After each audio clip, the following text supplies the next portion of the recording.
এই যেন খাতুনগঞ্জ, কিশোরদের হাত বাড়ালেই মিলছে মাদক। বলছিলাম চট্টগ্রামে 14 নং ওয়ার্ডের মাদক কিশোর গ্যাং এবং চাঁদাবাজ বিরোধী মানববন্ধনে এক নারী প্রকাশ্যে মাদকের বিরুদ্ধে বক্তব্য দেন।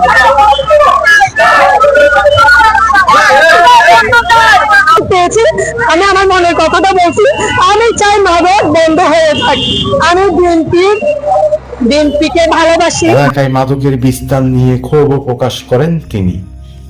কিন্তু মানববন্ধনের সে ভিডিও সামাজিক যোগাযোগ মাধ্যমে প্রকাশের পর শুরু হয় আলোচনা ও বিতর্ক। স্থানীয় কয়েকজন এবং বিভিন্ন পাঠক আমাদের কাছে পাঠান একাধিক ভিডিও ও অভিযোগ। তোর হাতে কি পাইছি? আমার হাতে পাইছেন মালটা কই চাই?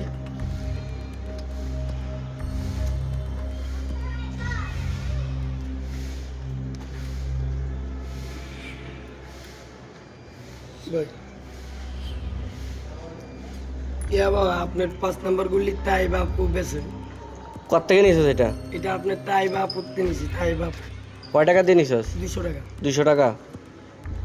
আচ্ছা ঠিক আছে। এটা কি ওই কার্টুন মাল লইয়া কার্টুন জোরে কও না কার্টুন মালগান কো মালগান দেখা মালগান দেখা তাই মালগান দেখা নদরিস মালগান দেখাও কার্টুন সবাই আছে এটা কি হ্যাঁ আসো হ্যাঁ ওই বাসা ভাই আরে ভাই আর তুমি আরে অভিযোগের দাবি করা ওই মানববন্ধনের বক্তব্য দেয়া ওই নারীর কাছ থেকে নাকি মাদক সংগ্রহ করা হয়েছে। কিছু ভিডিওতে এমন বক্তব্য শোনা যায়। অভিযোগের সত্যতা জানতে মুঠোফোনে যোগাযোগ করি আমরা তাইফা বেগমের সঙ্গে, তবে তিনি তার বিরুদ্ধে ওঠা সব অভিযোগ অস্বীকার করেন।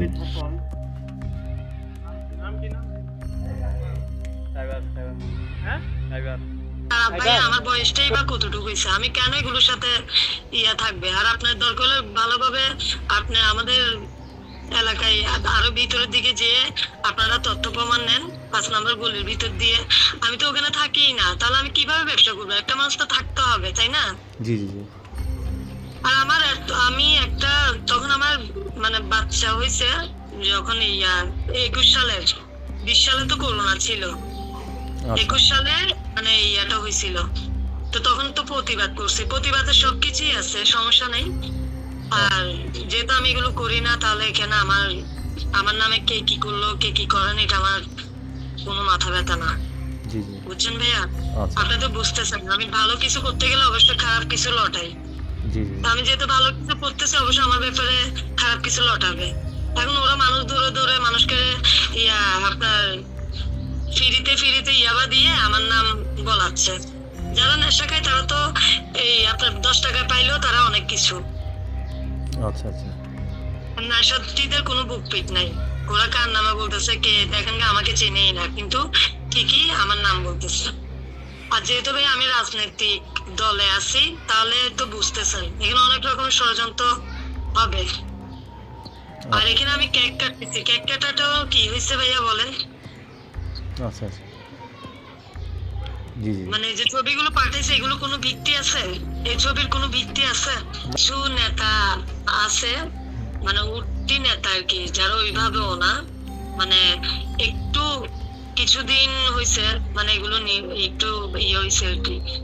ওরাই কিন্তু এখানে ওদের থেকে মাদকের জন্য প্রত্যেক সপ্তাহে 3000 করে জনপ্রতি নেয়, যে এতজন বিক্রি করে প্রত্যেকের থেকে 3000 টাকা করে নেয়, তাহলে আপনার মাসে কত হয়?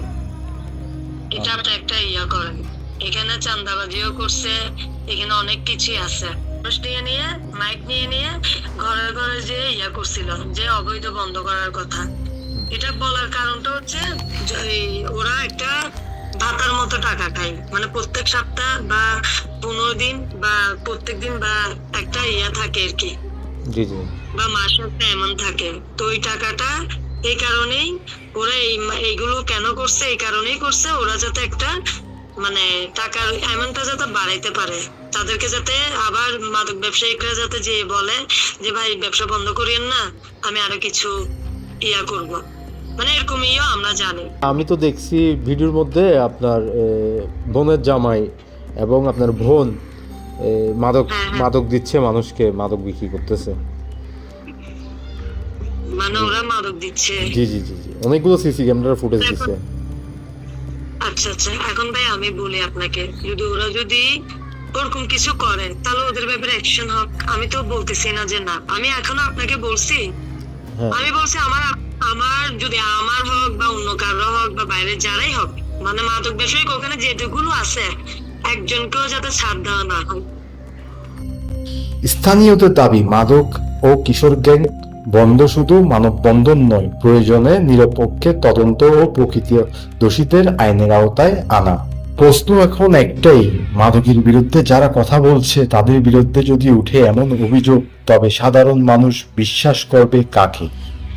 Desk news, CTG news 24/7।